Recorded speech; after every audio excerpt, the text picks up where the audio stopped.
So hi welcome back to our channel. ఈ రోజు మనం యూనిట్ 3 ఆర్గనైజేషనల్ బిహేవియర్ అంటే ఎంబీఏ సెమిస్టర్ 1 వాళ్ళ కోసం ఈ వీడియో చేస్తున్నాను. ఎంఓబి నుంచి థర్డ్ యూనిట్ అన్నమాట. దీంట్లో నుంచి మనము ఎస్ఏ టైప్ ఆన్సర్స్ అలాగే షార్ట్ ఆన్సర్స్ ఎక్స్ప్లెయిన్ చేస్తాను. సో ఇవన్నీ గన్ షాట్ క్వశ్చన్స్ అలాగే ఇంపార్టెంట్ క్వశ్చన్స్. సో వాటిని ఎక్స్ప్లెయిన్ చేస్తాను కాబట్టి ఇవి మంచిగా చదువుకుంటే మీరు ఎగ్జామ్‌లో ఆన్సర్స్ అనేటివి ఈజీగా అటెంప్ట్ చేసుకోవచ్చు.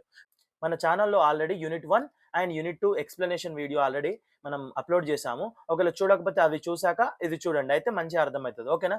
సో ఇంకోటేంటంటే మన ఛానల్‌ని సబ్స్క్రైబ్ చేసుకోకపోతే సబ్స్క్రైబ్ చేసుకోండి. ఎందుకంటే మన ఛానల్ నోటిఫికేషన్స్ అనేవి మీకు వస్తూ ఉంటాయి. ఓకే?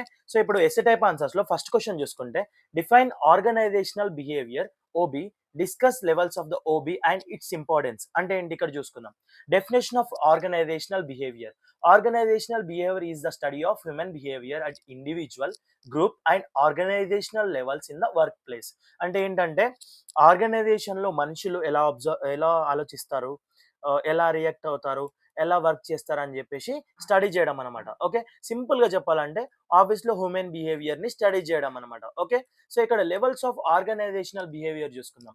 ఇక్కడ ఏంటి ఇండివిడ్యువల్ లెవెల్ అంటే ఏంటి studies, personality, perception, motivation and attitudes అంటే ఏంటంటే ఇక్కడ పర్సనాలిటీ, మోటివేషన్, పర్సెప్షన్, యాటిట్యూడ్స్ అనేటివి కవర్ చేస్తాయన్నమాట ఈ లెవెల్‌లో, ఇండివిడ్యువల్ లెవెల్‌లో. ఈ లెవెల్‌లో ఒక క్వెషన్ రైజ్ అయితది ఆ స్టడీ చేసేటప్పుడు. ఏంటంటే ఈ పర్సన్ ఎందుకు ఇలా బిహేవ్ చేస్తున్నాడని చెప్పేసి. ఒక పర్సన్ గురించి మనము స్టడీ చేస్తాం కదా! ఇండివిడ్యువల్ కాబట్టి. సో ఈ పర్సన్ ఎందుకు ఇలా బిహేవ్ చేస్తున్నాడని చెప్పేసి ఒక చిన్న క్వెషన్ రైజ్ అవుతది. సో దానికి ఒక ఎగ్జాంపుల్ చూసుకుందాం సింపుల్‌గా. సేమ్ సాలరీ ఉన్న ఇద్దరు ఎంప్లాయీస్‌లో ఒకడు యాక్టివ్‌గా ఉంటాడు. ఇంకొకడు లేజీగా ఉంటాడు. అంటే ఇద్దరి గురించి మనము స్టడీ చేసినప్పుడు ఇండివిడ్యువల్‌గా మనకు డిఫరెంట్ స్టడీస్ అనేది అరైజ్ అయితాయన్నమాట.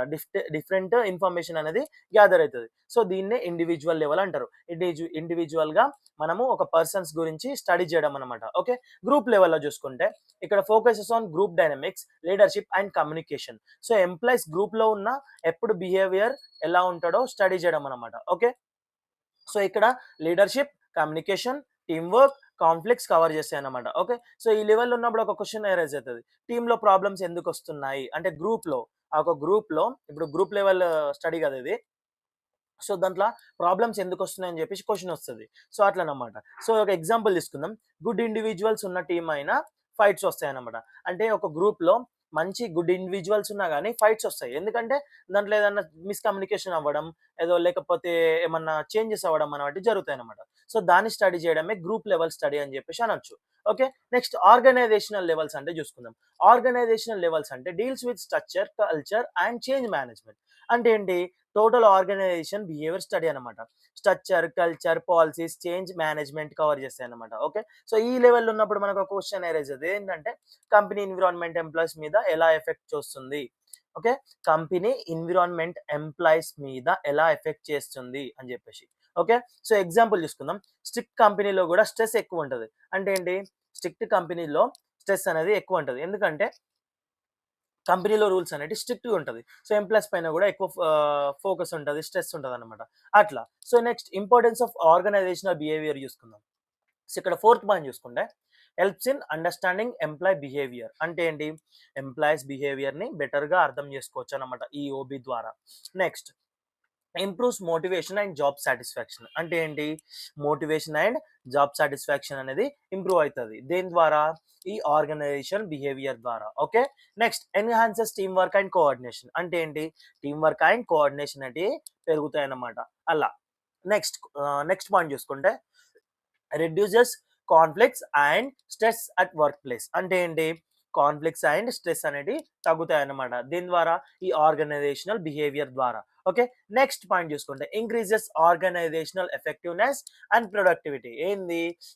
ఈ ఆర్గనైజేషన్ బిహేవియర్ ద్వారా ఏంటంటే ఆర్గనైజేషనల్ ఎఫెక్టివ్‌నెస్ అండ్ ప్రొడక్టివిటీ అనేది పెరుగుతదన్నమాట. ఓకే. సో ఓవరాల్‌గా కంక్లూజన్ చూసుకుంటే ఆర్గనైజేషన్ సక్సెస్‌ఫుల్ అవ్వాలంటే మెషిన్స్ కన్నా మనుషుల్ని అర్థం చేసుకోవాలనమాట. అందుకనే ఆర్గనైజేషనల్ బిహేవియర్ అనేది important. Okay. Next question. Define perception. Discuss the process of perception. So ఇక్కడ డెఫినిషన్ చూసుకుంటే perception is the process by which individuals select, organise, interpret sensory information to give meaning to the environment. అంటే ఏంటి? Perception అంటే మనం environment నుండి వచ్చిన ఇన్ఫర్మేషన్‌ని select చేసి, అరేంజ్ చేసి మీనింగ్ ఇవ్వడం అన్నమాట. ఓకే. పర్సెప్షన్ అంటే మనము ఎన్విరాన్మెంట్ నుండి వచ్చిన ఇన్ఫర్మేషన్ని సెలెక్ట్ చేసి, అరేంజ్ చేసి మీనింగ్ ఇవ్వడంనే పర్సెప్షన్ అని చెప్పేసి అనొచ్చు. ఓకే. ఇక్కడ ప్రాసెస్ ఆఫ్ పర్సెప్షన్ చూసుకుంటే ఫస్ట్ పాయింట్ వచ్చేసి పర్సెప్చువల్ సెలెక్షన్. ఇక్కడ ఏంటి, ఇండివిజువల్ సెలెక్టివ్లీ నోటీసెస్ స్టిములై. అంటే ఏంటి, ఇక్కడ మనం అన్ని థింగ్స్‌ని నోటీస్ జేయం. మనకి ఇంపార్టెంట్ అనిపించినవే సెలెక్ట్ చేస్తామనమాట. అట్లా ఒక చిన్న ఎగ్జాంపుల్ తీసుకుంటే మనకి ఇంపార్టెంట్ సారీ ఆఫీస్‌లో ఉన్న ఫోన్ రింగ్ అయితే అటెన్షన్ అనేది అక్కడికే పోతదనమాట. అంటే ఏంటి, లైక్ ఇప్పుడు మనం ఒకదాన్ని స్టడీ చేస్తున్నాం. అప్పట్లో సడెన్‌గా ఫోన్ రింగ్ అయితది. అప్పుడు మన డైవర్షన్ అనేది, మన థాట్స్ అనేటివి ఎక్కడికి మూవ్ అయితాయి? ఆ ఫోన్ ఎవరు చేస్తున్నారని చెప్పేసి మన థాట్స్ అనేటివి డైవర్ట్ అయిపోతాయి. అట్లనమాట. సో, ఇక్కడ పర్సెప్షన్ సెలక్షన్‌లో ఏందంటే ఇండివిడ్యువల్ సెలెక్టివ్‌లీ నోటీసెస్ స్టిములై అంటే మనం ఏమైతదంటే కొన్ని కొన్ని నోటీస్ చేయాల్సినవి గూడా నోటీస్ చేయకుండా వేరేవి గూడా నోటీస్ చేస్తామన్నమాట. అట్లా అన్నమాట. ఓకే. Next perception organisational. ఏంటేంటి? పర్సెప్షన్ ఆర్గనైజేషన్ అంటే ఏంటి? Information is arranged meaningfully. అంటే ఏంటి? సెలెక్ట్ చేసిన ఇన్ఫర్మేషన్‌ని మైండ్‌లో ఒక ఆర్డర్‌లో అరేంజ్ చేస్తామనమాట. Like good or bad, safety, risk, right or wrong అని చెప్పేసి డిఫరెంట్ డిఫరెంట్ మనం అనేది ఆర్డర్ అనేది అరేంజ్ చేసుకుంటాం అనమాట. ఓకే. నెక్స్ట్ థర్డ్ పాయింట్ చూస్తుంటే పర్సెప్చువల్ ఇంటర్ప్రిటేషన్. అంటే ఏంటి? Meaning is assigned to information. Arrange చేసిన ఇన్ఫర్మేషన్‌కి మీనింగ్ అనేది ఇవ్వడం అనమాట. ఓకే.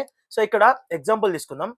బేస్ లౌడ్ వాయిస్ అంటే స్ట్రిక్ట్ అని ఇంటర్ప్రిట్ చేయడం. అంటే ఇప్పుడు నార్మల్‌గా ఒక పర్సన్ గట్టిగా మాట్లాడుతున్నాడంటే సంథింగ్ అంటే ఆయన ధైర్యంగా మాట్లాడుతున్నాడు.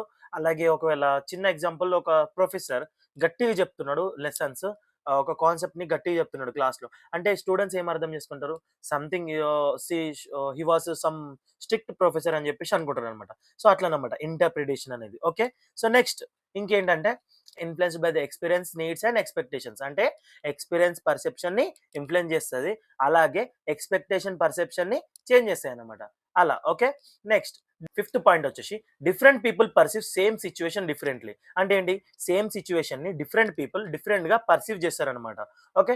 నెక్స్ట్ పాయింట్ వచ్చేసి effect decision making and behaviour. అంటే ఏంటి? పర్సెప్షన్ డెసిషన్ మేకింగ్ మీద ఎఫెక్ట్ చూపిస్తదనమాట. ఓకే. నెక్స్ట్ పాయింట్ వచ్చేసి leads to formation of attitudes. అంటే ఏంటి? అలాగే plays a vital role in workplace behaviour. అంటే ఏంటంటే వర్క్ ప్లేస్ బిహేవియర్‌లో ఇంపార్టెంట్ రోల్ ప్లే చేస్తదనమాట. ఏంటి? ఈ పర్సెప్షన్ అనేది. ఓకే. సో, కంక్లూజన్ చూసుకుంటే ఓవరాల్‌గా రాంగ్ పర్సెప్షన్ వల్ల రాంగ్ బిహేవియర్ వస్తదనమాట. అందుకనే పర్సెప్షన్ ఓబీలో కీ కాన్సెప్ట్. ఓకే. సో, ఇదన్నమాట. ఒకవేళ మీకు అర్థం కాకపోతే మళ్ళీ ఒకసారి వినండి, అర్థమైపోతది. ఎందుకంటే ఈ కాన్సెప్ట్స్ అనేటివి మీకు ఫస్ట్ టైమ్ అన్నమాట. ఓకే. మీరు సెమ్ 1లో ఉన్నారు కాబట్టి ఈ కాన్సెప్ట్స్ అనేటివి ఇంతకు ముందు విని ఉన్నారు కాబట్టి సో, మీకు ఫస్ట్ టైమ్ కాబట్టి కొద్దిగా కన్‌ఫ్యూజ్‌గా ఉండొచ్చు. ఎటువంటి కన్‌ఫ్యూజన్ అవసరం లేదు. ఒకసారి 2, 3 టైమ్స్ మీరు విన్నారంటే మంచిగా అర్థమైపోతది. 2, 3 టైమ్స్ కూడా అవసరం లేదు. వన్ టైమ్ అర్థం కాకపోతే సెకండ్ టైమ్ వినండి. మంచిగా సెట్ అయిపోతది. ఓకే. సో, థర్డ్ క్వెషన్ చూసుకుందాం. థర్డ్ క్వెషన్ ఏంటి? Define motivation. Classify motivational theories. Explain the Maslow need hierarchy theory. అంటే ఏంటి చూసుకుందాం ఇక్కడ. డెఫినేషన్ ఆఫ్ మోటివేషన్ చూసుకుందాం first. Motivation is the process that energizes directs and sustains human behaviour towards goal achievement. అంటే ఏంటంటే ఇక్కడ చూసుకోండి. మోటివేషన్ అంటే ఎంప్లాయీస్‌ని వర్క్ జేయడానికి పుష్ చేసే ఇన్నర్ ఫోర్స్ అన్నమాట. ఇక్కడ సాలరీ గాదు. ఓకే. డ్రైవ్ అనేది ఇంపార్టెంట్ అన్నమాట. సో, ఇక్కడ జూసుకోండి classification of motivational theories. So, ఇక్కడ ఫస్ట్ చూసుకుంటే కంటెంట్ థియరీస్ అంటే ఏంటి? Focus on needs of individuals. అంటే ఇక్కడ చూడండి focus on needs of individuals. దేనిపైన ఫోకస్ జేస్తది? ఒక ఇండివిడ్యువల్ యొక్క నీడ్స్ పైన ఫోకస్ జేస్తది. ఇండివిడ్యువల్స్ ఉంటారు గదా! ఒక డిఫరెంట్ పర్సన్స్ వాళ్ళ యొక్క నీడ్స్ పైన ఈ కంటెంట్ థియరీస్ అనేటివి ఫోకస్ చేస్తాయన్నమాట. ఓకే. నెక్స్ట్ ప్రాసెస్ థియరీస్ చూసుకుంటే ఫోకస్ ఆన్ మోటివేషనల్ ప్రాసెస్. దేనిపైన ఫోకస్ చేస్తాయి? మోటివేషనల్ ప్రాసెస్ పైన ప్రాసెస్ థియరీస్ అనేటివి focus చేస్తాయన్నమాట.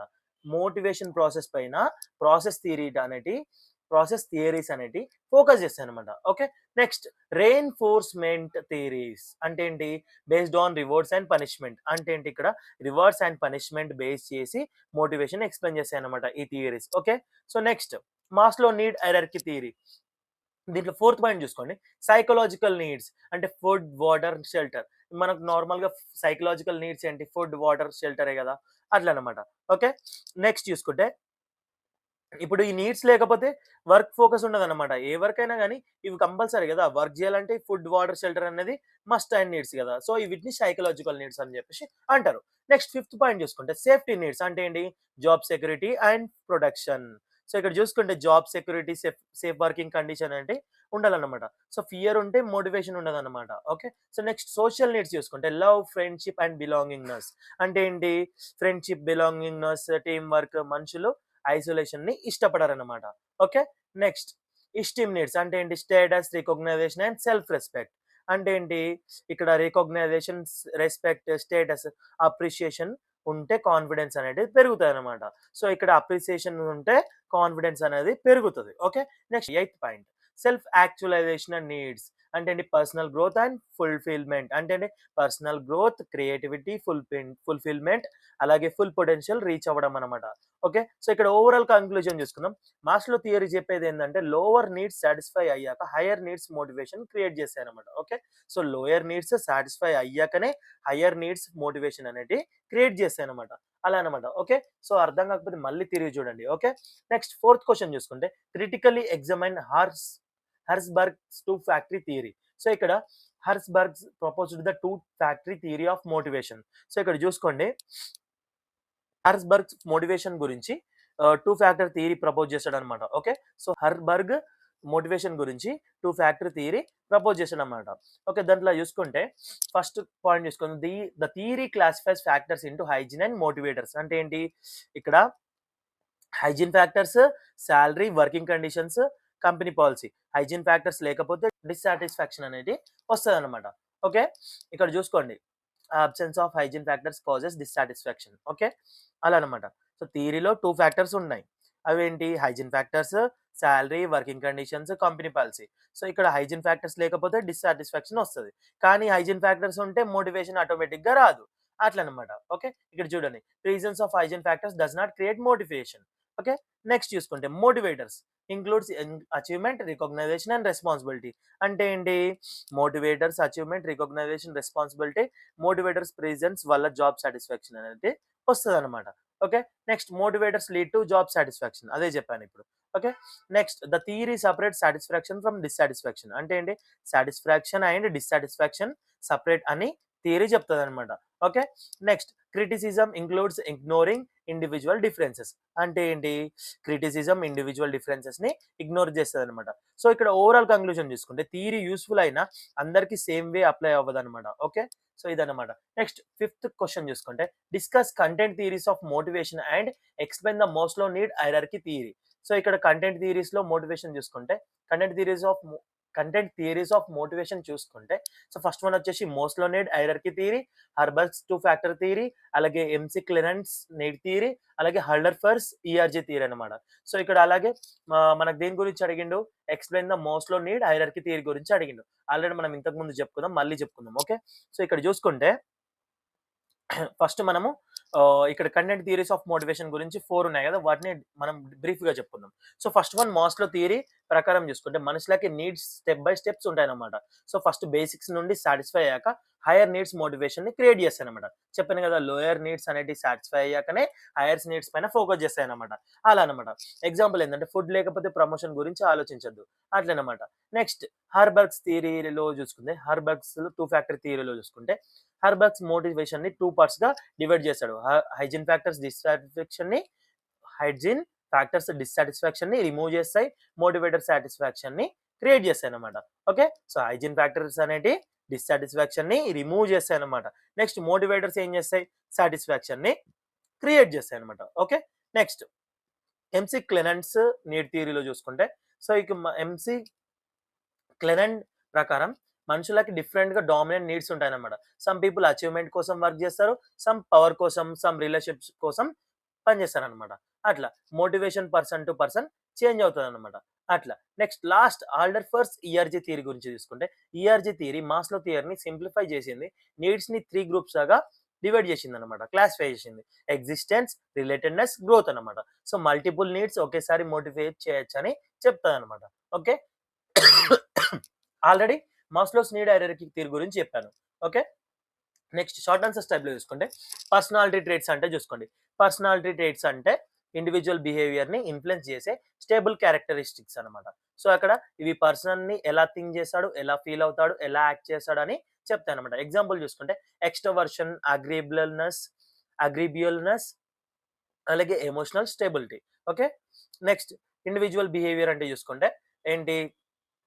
Individual behavior refers to actions and reactions of a person in an organization. It is influenced by the personality, perception, motivation, and attitudes. Understanding in helps in predicting employee performance. అంటే ఏంటి? Individual behaviour అంటే organisation లో ఒక person actions ని, reactions ని చూడడం అనమాట. ఇది పర్సనాలిటీ, పర్సెప్షన్, మోటివేషన్ మరియు యాటిట్యూడ్స్ ని యాటిట్యూడ్స్ పైన డిపెండ్ అవుతుంది అనమాట. ఓకే. ఎంప్లాయ్ పర్ఫార్మెన్స్ ని ప్రిడిక్ట్ చేయడానికి హెల్ప్ చేస్తుంది అనమాట ఈ individual behaviour. Okay. Next Johari window. Joe Arvind is a model used to understand self-awareness and interpersonal relationships. Interpersonal relations. It was developed by the Joseph Luft and Harrington Ingham. It was 4 areas: open, blind, hidden, and unknown self. So ఇక్కడ చూసుకుంటే Johari window self awareness and interpersonal relation ని explain చేసే model అనమాట. ఇది Joseph Luft and Harrington హింగమ్ develop చేశారనమాట. 2 persons. ఇది Joseph Luft and Harrington అనే పర్సన్ ఇద్దరు కలిసి డెవలప్ చేశారనమాట. సో ఇక్కడ 4 ఏరియాస్ ఉంటాయి. అదేంటి? Open self, blind self, hidden self and unknown self అనమాట. ఓకే. నెక్స్ట్ పావ్లోవ్స్ ఎఫెక్ట్ అంటే ఏంటి చూసుకుందాం. Pavlov effect refers to the learning through association. It was proposed by the Ivan Pavlov. A neutral stimulus produces a response after repeated pairing with another stimulus. అంటే ఏంటి? So పౌలాఫ్ effect చూసుకుంటే ఇదేంటంటే Pavlov effect అంటే learning through association అన్నమాట. So ఇది Ivan Pavlov propose చేశాడు. Neutral stimulus repeated pairing వల్ల ఒక రెస్పాన్స్ క్రియేట్ అవుతుంది అనమాట. అదనమాట Pavlov effect. Okay. Next last one చూసుకుంటే signal detection theory. Signal detection theory explain how individual distinguish a signal from the noise. It deals with the perception and decision making under uncertainty. The theory is used to study attention and sensory judgment. అంటే ఏంటి? Signal detection theory అంటే individual signals ని noise నుండి ఎలా distinguish చేస్తారో explain చేసే theory అనమాట. ఇది perception and decision making under అన్సర్టనిటీలో యూజ్ అవుతాం అనమాట. ఓకే. దేంట్లో? ఇది perception and decision making under అన్సర్టనిటీలో యూజ్ అవుతుంది అనమాట. ఓకే. సో ఇదన్నమాట. సో మనం ఆల్రెడీ ఇప్పుడు షార్ట్ క్వశ్చన్స్ ఎక్స్ప్లెయిన్ చేసుకున్నాం, అలాగే లాంగ్ క్వశ్చన్స్ ఎక్స్ప్లెయిన్ చేసుకున్నాం. అర్థం కాకపోతే మళ్ళీ తిరిగి చూడండి, అర్థమైపోతుంది. ఎందుకంటే కాన్సెప్ట్స్ అనేవి మీరు ఫస్ట్ టైం వింటున్నారు కాబట్టి కొద్దిగా కన్ఫ్యూజింగ్ ఉండొచ్చు. బట్ ఏం అవసరం లేదు. ఒకసారి 2 టైమ్స్ చూసుకున్నారనుకో సెట్ అయిపోతుంది. ఏమైనా అర్థం కాకపోతే నాకు కామెంట్ సెక్షన్ లో మెన్షన్ చేయండి. ఆ టాపిక్ గురించి కానీ, ఒక క్వశ్చన్ గురించి కానీ, ఏదైనా కీవర్డ్ గురించి అర్థం కాకపోతే నాకు మెన్షన్ చేయండి, నేను క్లియర్ చేస్తాను మీకు రిప్లైలో. ఓకేనా? సో ఇంకోటి ఏంటంటే మన ఈ వీడియో డిస్క్రిప్షన్ లో మన టెలిగ్రామ్ లింక్, అలాగే వాట్సాప్ కమ్యూనిటీ లింక్, అలాగే మన ఇన్స్టాగ్రామ్ లింక్ ఉంటాయి. సో మీరు దాంట్లో జాయిన్ అవ్వండి, ఫాలో అవ్వండి. ఎందుకంటే మన అప్డేట్స్ అనేవి ఎప్పటికప్పుడు దాంట్లో నేను అప్డేట్ చేస్తుంటాను. ఎందుకంటే మీరు ఒకవేళ వాట్సాప్ లో ఉన్నప్పుడు ఫ్రీక్వెంట్ గా వాట్సాప్ యూజ్ చేస్తారు కాబట్టి అప్డేట్స్ అనేవి మీరు వాట్సాప్ ద్వారా చూడొచ్చు. ఒకవేళ టెలిగ్రామ్ ఓపెన్ చేస్తే టెలిగ్రామ్ ద్వారా చూడొచ్చు. ఎందుకంటే టెలిగ్రామ్ ఎందుకు అంటున్నాను అంటే టెలిగ్రామ్ లో మనము పీడిఎఫ్స్ అనేవి సెండ్ చేస్తాం అనమాట. ఓకేనా? సో అక్కడ నుంచి మీరు మన పీడిఎఫ్స్ ని యాక్సెస్ చేసుకోవచ్చు. అలాగే ఇన్స్టాగ్రామ్ ఇన్స్టాగ్రామ్ ఎందుకంటే ఫ్రీక్వెంట్ గా ఇన్స్టాగ్రామ్ యూజ్ చేసినప్పుడు మీరు, సో ఇన్స్టాగ్రామ్ లో మన అప్డేట్స్ అనేవి ఎప్పటికప్పుడు ఉంటాయి కాబట్టి మీరు అక్కడ చూసుకొని మన అప్డేట్ ని రిసీవ్ చేసుకోవచ్చు అనమాట. అక్కడ చూసుకొని మన అప్డేట్ ని రిసీవ్ చేసుకోవచ్చు అనమాట. ఓకే. సో ఇక్కడ ఏంటంటే మీరు ఇప్పటి వరకు ఎవరైనా సబ్స్క్రైబ్ చేసుకోకపోతే సబ్స్క్రైబ్ చేసుకోండి. అప్పుడే మన ఛానల్ నోటిఫికేషన్స్ కూడా వస్తాయి. Okay. Thank you for watching video.